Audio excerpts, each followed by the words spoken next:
नमस्कार, मैं दीपिका जैमिनी आपका स्वागत करती हूँ आज की हमारी खास पेशकश में। जी हाँ, आज हम बात करेंगे राष्ट्रीय सुरक्षा सलाहकार अजीत डोभाल की, जिन्होंने कहा कि भारत की आज़ादी बहुत बड़ी कीमत चुकाकर हासिल हुई है। उन्होंने कहा कि पीढ़ियों तक भारतीयों ने अपमान, विनाश और भारी नुकसान सहा, तब जाकर देश स्वतंत्र हुआ। डोभाल ने युवाओं से आह्वान किया कि वे इतिहास से ताकत लें, उससे सीखें और अपने मूल्यों, अधिकारों और विश्वासों के आधार पर एक मजबूत और महान भारत के निर्माण में जुट जाए।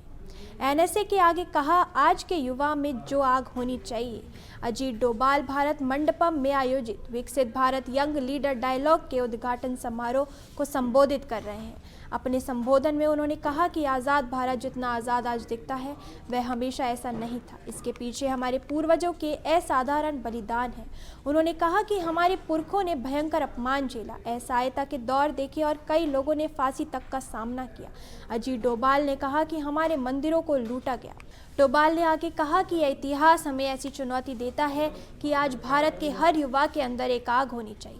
बदला शब्द शायद बहुत अच्छा ना लगे, लेकिन बदला खुद एक ताकतवर एहसास है। हमें अपने इतिहास का बदला लेना है। हमें इस देश को उस मुकाम पर वापस ले जाना है जहां हम अपने अधिकारों, अपने विचारों और अपने विश्वास के आधार पर एक महान भारत का निर्माण कर सकें। डोभाल ने बताया कि भारत की प्राचीन सभ्यता बहुत उन्नत और शांतिपूर्ण थी, लेकिन उन्होंने चेतावनी दी कि सुरक्षा खतरों को नज़रअंदाज करने से हमें कड़वे सबक मिले हैं। उन्होंने आने वाली पीढ़ियों से इन सबक को याद रखने को कहा। उन्होंने ये भी कहा कि हमें भूल जाना देश के लिए सबसे बड़ा दुर्भाग्य है। डोभाल ने कहा कि कोई ना कोई देश दूसरों पर अपनी इच्छा थोपना चाहते हैं और इसके लिए वे बल का इस्तेमाल कर रहे हैं। अगर आप इतने शक्तिशाली हैं कि कोई आपका विरोध नहीं कर सकता, तो आप हमेशा स्वतंत्र रहेंगे।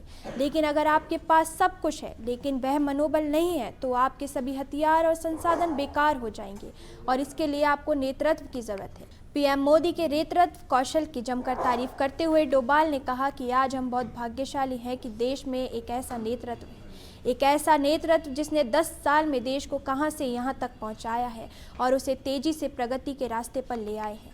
उनकी प्रतिबद्धता, उनकी कड़ी मेहनत और उनका पूरा समर्पण हम सभी के लिए प्रेरणा है। ऐसी तमाम खबरों के लिए बने रहिए हमारे साथ।